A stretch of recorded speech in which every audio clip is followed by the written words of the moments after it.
Assalamualaikum warahmatullahi wabarakatuh. Oke guys, apa kabarnya? Salam sejahtera, salam bahagia, dan semoga kalian semuanya selalu diberikan kesehatan oleh Allah SWT ya guys ya.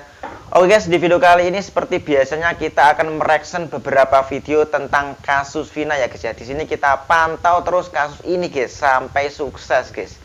Di sini kita lihat perkembangan kasus ini bagaimana ya guys ya perkembangannya, karena kasus ini sudah lama sekali sampai sekarang masih belum kelar juga ya guys ya. Oke guys, di sini kita akan mereaction beberapa video, salah satunya yaitu video Pak Jenderal guys. Di sini Pak Jenderal mengatakan bahwasanya saksi Aib itu keterangannya berbohong guys, 100% berbohong, itu kata Pak Jenderal Susno Aji ya guys ya. Oke, sekarang mari kita lihat videonya guys. Let's go. Mas itu 100% bohong. Kenapa nih Bang? Boleh alasannya lebih jelas lagi Bang?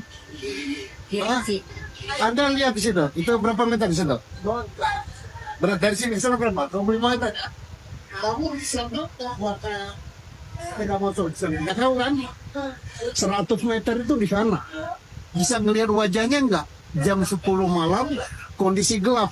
Nggak kenal orangnya, tapi lihat wajahnya. Pakai apa dia melihatnya? Oke guys, dari video tersebut bahwasanya Pak Susno Aji itu mengatakan kalau kesaksian Aib itu 100% berbohong ya guys ya. Dengan alasan di situ si Aib bisa melihat pelakunya dari jarak jauh guys. Bahwasanya di situ pada waktu malam hari jam 10 malam ya guys ya. Dengan jarak 100 meter si Aib itu tidak kenal orangnya tapi bisa melihat wajah pelakunya guys. Di situ kan nggak mungkin ya guys ya.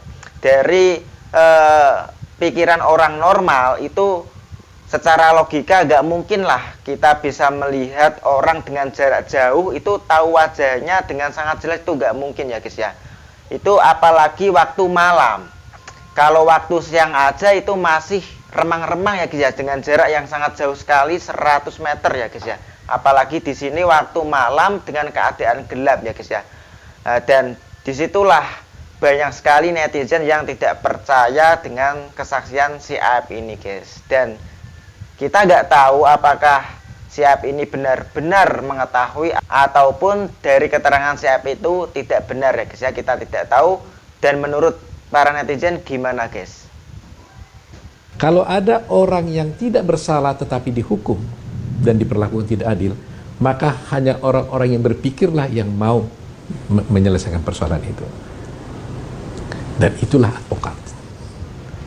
Itulah advokat. Jadi, advokat itu sebenarnya orang-orang yang berpikir. Apa yang dipikirkannya adalah membela keadilan. Ya kan? Nah, tetapi apa yang terjadi sekarang? Prosesnya kan tidak seperti itu lagi. Karena ukuran sukses seseorang sekarang ini sudah menjadi uang. Padahal sebenarnya ukuran sukses seseorang itu bukan uang. Tetapi adalah bagaimana dia bisa memastikan hukum berjalan dengan semestinya.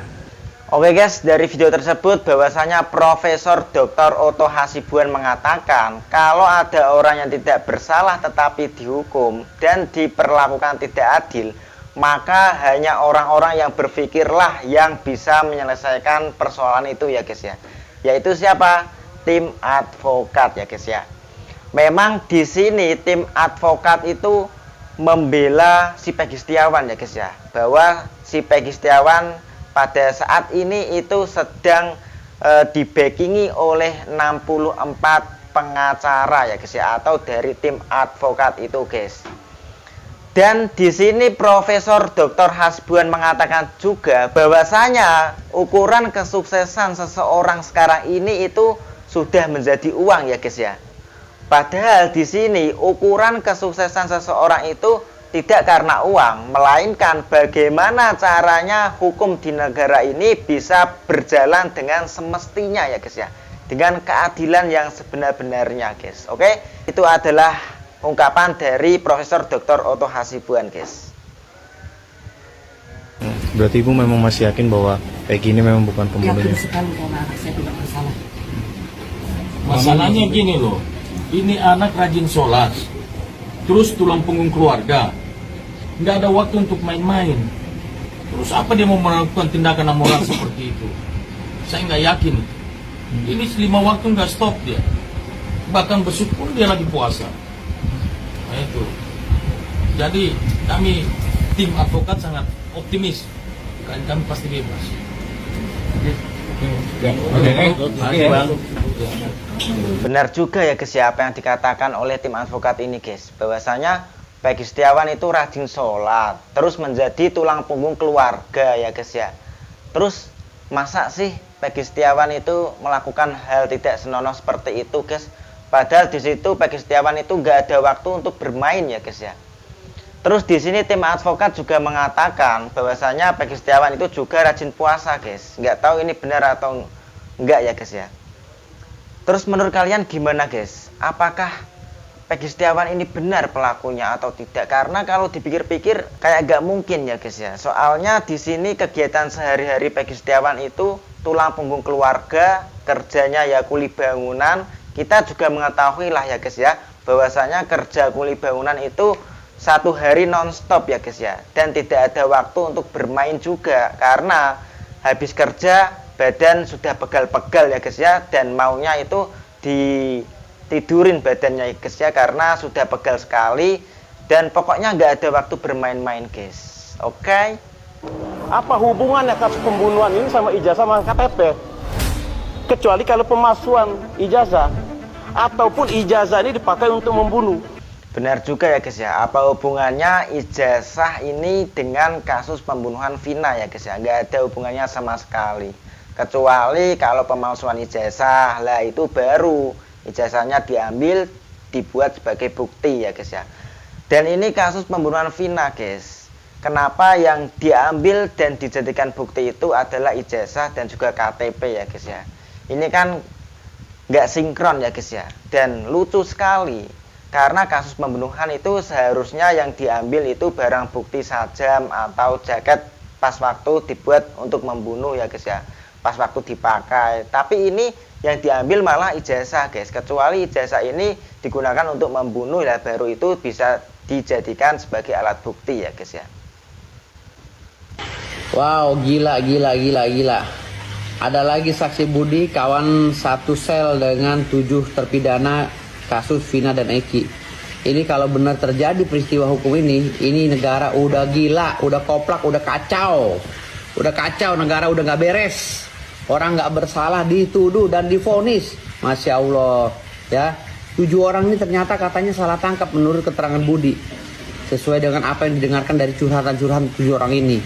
Ya. Jadi berarti benar kata Saka Tatal itu salah tangkap. Nah siapa si Aib ini? Jangan-jangan Aib ini disetting untuk menjadi saksi palsu. Ya, Aib ini harus dipidana. Aib ini harus dipidana. Wajib dipidana kalau dia memberikan keterangan palsu. Ini udah setting. Jadi anak-anak ini ditangkap ya oleh rombongannya Rudiana, Kapten Rudiana atau Aibtu Rudiana, orang tuanya Eki. Malam itu ditangkap lalu dikriminalisasi. Oke guys, semakin kesini semakin membagongkan ya guys ya. Di sini muncul lagi saksi Budi ya guys ya. Saksi Budi itu mengatakan bahwasanya ke-7 terpidana itu bukan pelakunya ya guys ya. Kalau memang benar dari pernyataannya saksi Budi bahwasanya ke-7 orang terpidana itu bukan pelakunya, lah berarti si Aib ini gimana guys keterangannya, gimana guys pernyataannya? Apakah dia hanya saksi suruhan ya guys ya?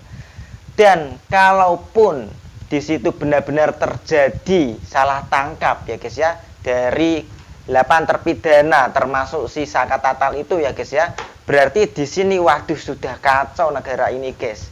Dan di sini keterangan si Aib itu berarti palsu ya guys ya, berbohong si Aib ini, dan si Aib ini wajib dikenai pasal ya guys ya. Dan kalau keterangannya palsu, di situ si Aib bisa kena pasal 7 sampai 9 tahun penjara ya guys ya. Waduh. Ini sangat bobrok sekali kalau memang benar-benar semua orang yang dijadikan tersangka itu adalah orang yang salah tangkap semua ya guys ya. Kacau ini guys.